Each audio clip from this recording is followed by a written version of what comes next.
Bu aralar valideynlərdən, analardan bu tipdə çox mesajlar alıram. Hazırlaşıram bu arada. Artıq Ləman hazırdır, məni gözləyir. Ona görə hazırlaşa video çəkirəm. Düşünürəm ki, bir ananın qızı üçün bu düşüncədə olması, gözəl bir gələcək arzulaması çox dəyərlidir. Çünki illərlə qızlarımıza evlənmək sadəcə bir məqsəd kimi göstərilib. Amma həyat bundan çox daha böyükdür. Bir qızın öz ayaqları üzərində durması, öz yolunu seçməsi, karyera qurması və ən əsası xoşbəxt olması. Düşünürəm ki, əsl uğur budur.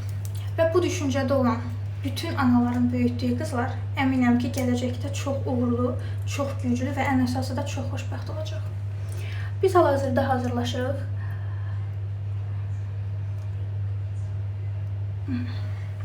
Doğma Bakı sarayına ya da Beylərbəyinə gedəcəyik. Amma ondan əvvəl kahvaltı eləyəcəyik. Hələ ki, məkan seçməmişik.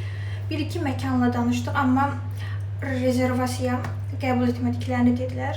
Ona görə getdiyimiz yerə yaxın bir yerdə kahvaltı eləyəcəyik. Sizin üçün yeni videolar çəkəcəm.